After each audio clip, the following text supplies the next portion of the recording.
ওকে।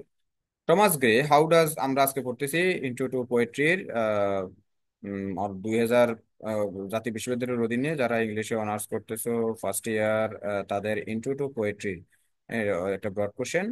Thomas গ্রের লেখা elegy written in a country churchyard. এখানে লেখক একটা গির্জার কবরস্থানে শায়িত যে সকল খ্রিস্টান মানুষ আছে, একেবারে গ্রামীণ মানুষ, দরিদ্র মানুষ, তাদেরকে মর্যাদাপূর্ণ করেছেন তার এই কবিতা লেখার মধ্য দিয়ে। সেটাই আমরা আজকে দেখবো, কিভাবে তিনি তাদেরকে মহিমান্বিত করেছেন সেটা দেখি।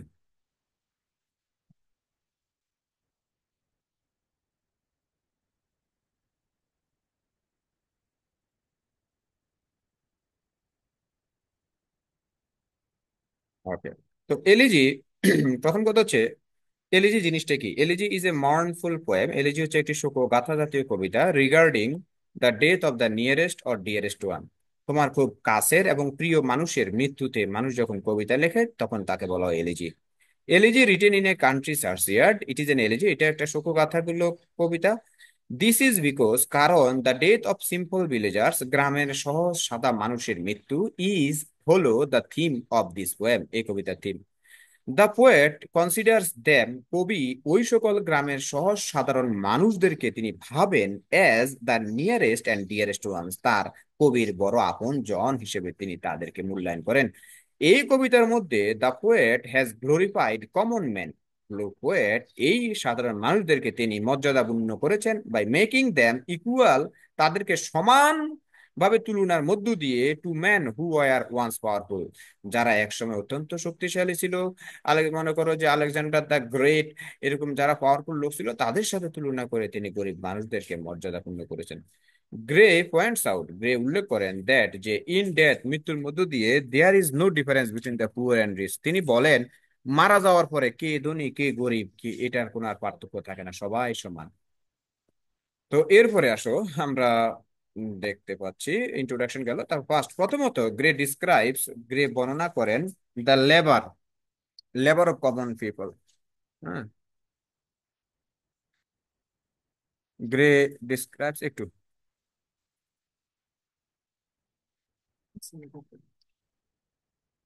কি এটা?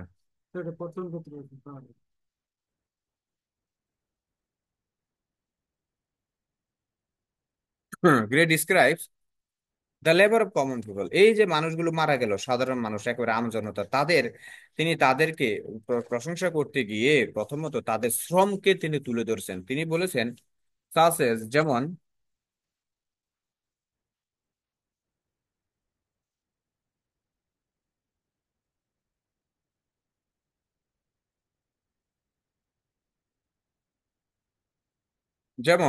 যেমন হারভেস্টিং, ফসল, ক্ষেত চাষ করা, the driving their teams of of farm animals, তারপর হচ্ছে ফার্ম মানে হচ্ছে যে কৃষিকাজের জন্য ব্যবহৃত গরুর বা বিভিন্ন প্রাণীকে লাঙ্গল দিয়ে তাদেরকে পরিচালনা করা, কিংবা প্লাউইং দ্য ফিল্ডস, মাঠকে লাঙ্গল দিয়ে মাঠ কাটা, কিংবা চপিং দ্য ট্রিজ, কিংবা হচ্ছে যে গাছ কাটা ইন এ পজিটিভ ওয়ে, ভালো কারণে।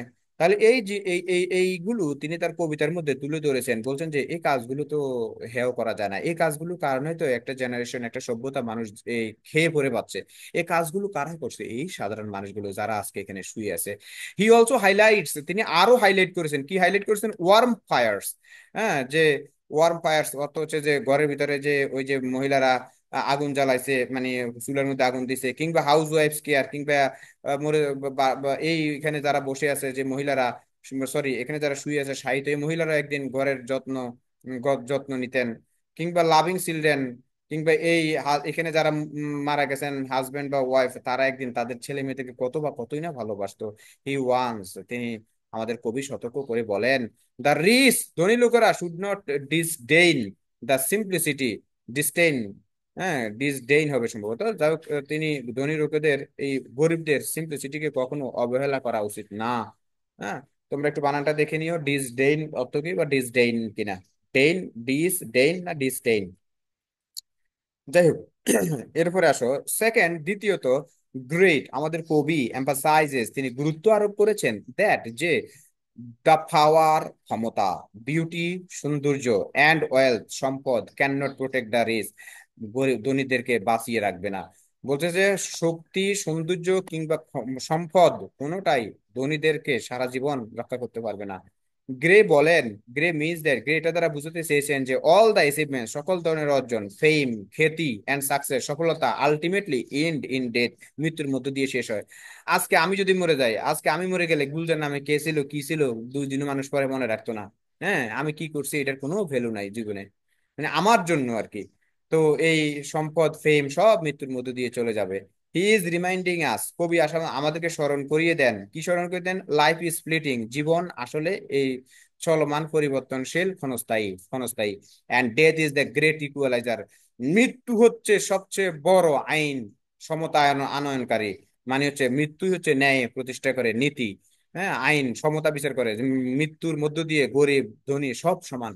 ইন সিম্পল টার্মস, একবারে সহজ ভাবে, গ্রে ইজ সেইং, গ্রে বলতেছে যে এভরিওয়ান, রিচ অর পুয়ার, ধনী হোক আর গরিব হোক, সবাই উইল ফেস দ্য ডেথ, সবাই মৃত্যুকে ফেস করবে।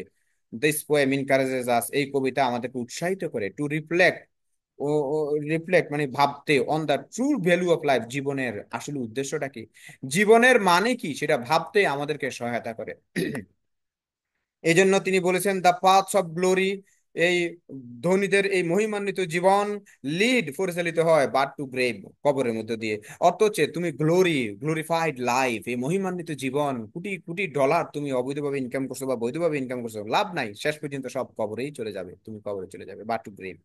থার্ড, তৃতীয়ত, দ্য পোয়েট গ্লোরিফাইজ ভিলেজার্স, আমরা দেখতে পাই কবি গ্রামের এই মানুষদেরকে যারা মরে আছে, শায়িত আছে, তাদেরকে মহিমান্বিত করেছেন, মর্যাদা করেছেন, বাই সেইং, বলার মধ্য দিয়ে, দ্যাট যে দে আর ফ্রি ফ্রম করাপশন, এই গরিব মানুষগুলো কোনোদিন করাপশনে জড়িত হয় নাই, তারা করাপশন থেকে মুক্ত ছিল। রিচ পিপল অ্যান্ড এম্পায়ার্স, ধনী লোক এবং এই সাম্রাজ্যগুলো ওপেন হ্যাভ ব্যাড হিস্ট্রিজ, পৃথিবীর ধনী লোক এবং কিংবা সম্ভ্রান্ত সেসব রাজাদের রাজত্বের পিছনে থাকে বড় খারাপ খারাপ ইতিহাস থাকে। দ্য ভিলেজার্স, এই গ্রামের মানুষ, হাউএভার, লিভ সিম্পল, তারা খুব সহজ সরল জীবন পরিচালনা করে, অ্যান্ড অনেস্ট লিভ, সৎ সৎ জীবন পরিচালনা করে। দিস ব্রিংস দ্যাম, এটাই তাদেরকে আনে, টু হ্যাপিনেস, তাদের জীবনে সুখ আনে।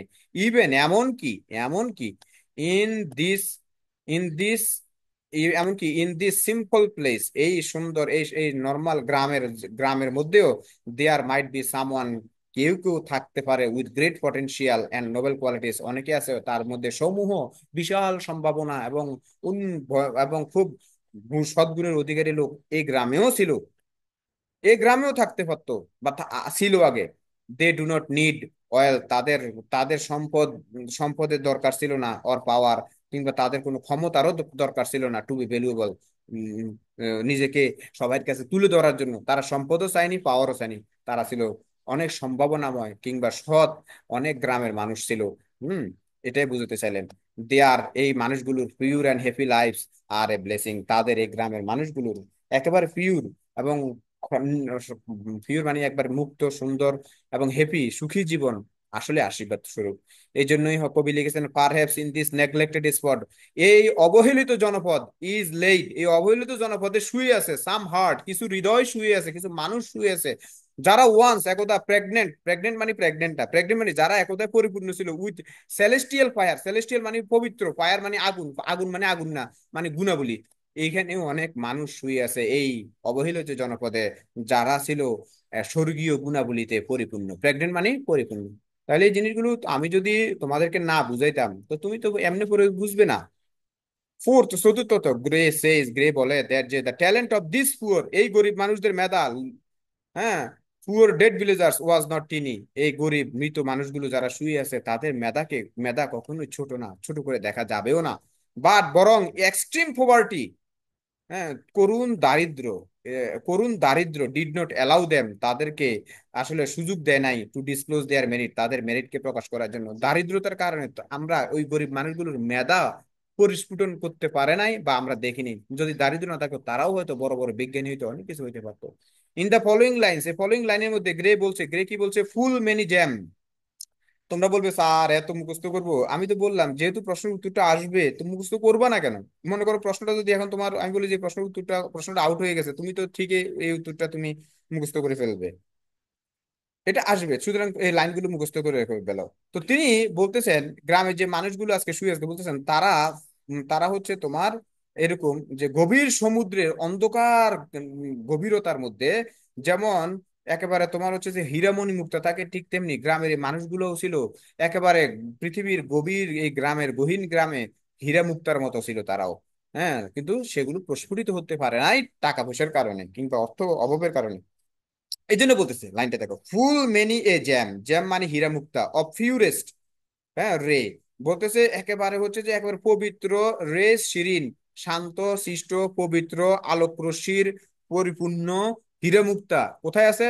The dark unfathomed caves of the ocean bear, ocean, হ্যাঁ সমুদ্রের ডার্ক অন্ধকার গভীরে, খাল খাদের মধ্যে কি আছে এগুলো? বিয়ার, বিয়ার মানে ওখানে রয়েছে। তো তুমি কিন্তু সেন্টেন্সটা কিন্তু কবি কবিতার লাইন ছন্দ মেলানোর জন্য তিনি কিন্তু এদিক সেদিক করছেন। তো এগুলো একটু মুখস্থ করে ফেলবে যদি একটু কঠিন মনে হয়। আচ্ছা, তারপর দেখো, দা ভিলেজার্স কুড বি পলিটিশিয়ানস, বলতেছে এইখানে যারা মরে আছে, মারা গেছে, তারাও হতে পারতো পলিটিশিয়ানস, রাজনীতিবিদ কিংবা কবি, লাইক মিল্টন, মিল্টনের মতো কবি হতে পারতো এই গ্রামের মৃত মানুষগুলো, যদি তারা অপরচুনিটি পেত। দে হ্যাড ডাইড, তারা মারা গেছে, লাইক দেখ, তারা তারা মারা গেছে like the unseen bloom flowers of the desert or deep forest, বলছে যে গভীর জঙ্গলে, গ্রামে দেখবা গভীর জঙ্গলে অনেক সুন্দর সুন্দর ফুল ফুটে থাকে, যেগুলো হয়তো তোমরা অনেকে দেখোই নাই জীবনে। তো বলতেছে জঙ্গলে কিংবা কোনো মরুভূমিতে এত সুন্দর ফুল ফুটেছিল, যে ফুল ফুটলো কেউ দেখলো না এবং সে মরে গেল, অদেখাই রয়ে গেল এই গ্রামের মানুষগুলোকে, সেই আনসিন।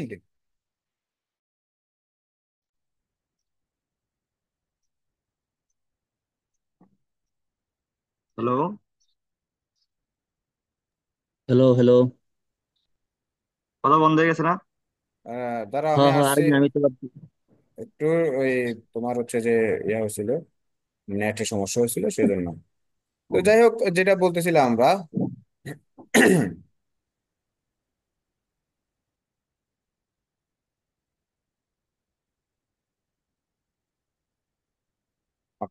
তো বলতেছে যে এই মানুষগুলো ছিল কোনো এক গভীর জঙ্গলে বা হচ্ছে মরুভূমিতে, আনসিন, অদেখা, যেটা দৃশ্য কেউ কখনো দেখে নাই, ফুটেছিল কিন্তু কোনো মানুষের নজরে পড়ে না, এই মানুষগুলো তেমনই ফুলের মতো। আচ্ছা, দিস অ্যাপ্রিসিয়েশন, এই প্রশংসাটা প্রোভাইডস, প্রদান করে, এই ইউনিভার্সাল মেসেজ, একটি সার্বজনীন কথাকে তুলে ধরে, যেটা হলো there is no price of talent if there is no opportunity to flourish. দেখছো কথাটা কি বলছে? যে ট্যালেন্টের কোনো এই পৃথিবীতে মূল্য নাই যদি সেই ট্যালেন্ট বিকশিত না হতে পারে। এটা একটা কথা আছে, মানে বিকশিত মানে তাকে তুমি বিকশিত করতে পারো নাই। হ্যাঁ ঠিক আছে, গ্রামের মানুষ হয়তো সেই সুযোগটা পায় নাই তাদের অর্থবিত্তের কারণে। যেমন আমরা যদি আমরা বলি আমাদের ভাবরে আমি অনেক মেধাবী, কিন্তু মেধাবী হয়ে লাভ কি? আমি যে মেধার বিকাশ যদি পরীক্ষার হলে না ঘটাতে পারি। হ্যাঁ, এটাই আর কি। তো এটা নেগেটিভ সেন্সে না, এখানে কিন্তু পজিটিভ সেন্স, যে আসলে গ্রামের মানুষ তার সুযোগ ছিল না, তাদের টাকা পয়সা ছিল না, মানুষ অনেকে তো অনেক বিজ্ঞানীও ছিল কিন্তু লাইম লাইটে আসতে পারে নাই।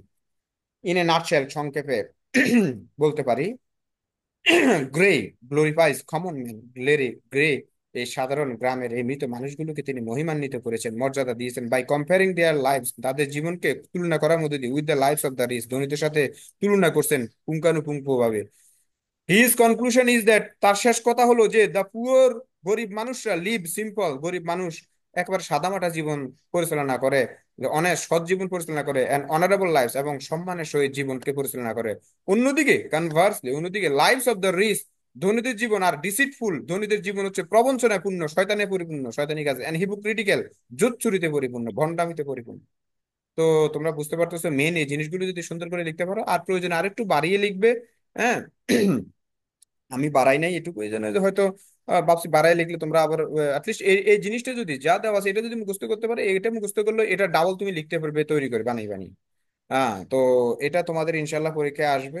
আমি তোমাদেরকে প্রতিদিন একটু একটু করে পড়াচ্ছি, তো যারা তোমরা কিন্তু পড়া দেও না, পড়া নেও না, তোমাদেরকে বলছি যে হোয়াটসঅ্যাপ গ্রুপের ইউটিউবের মধ্যে ওটা ছিল, ওখানে কমেন্টে লিখতে বলছি, কিংবা হচ্ছে যে তোমাদের পড়াগুলো, এই পড়াগুলি লিখবা, কি বুঝছো না বুঝছো সেটা লিখবা, তাহলে আমি রিপ্লাই দিতে পারবো আর কি। তো তোমরা, যাই হোক, তোমরা এটা ভালো করে প্রিপারেশন নাও, এটা অত্যন্ত গুরুত্বপূর্ণ।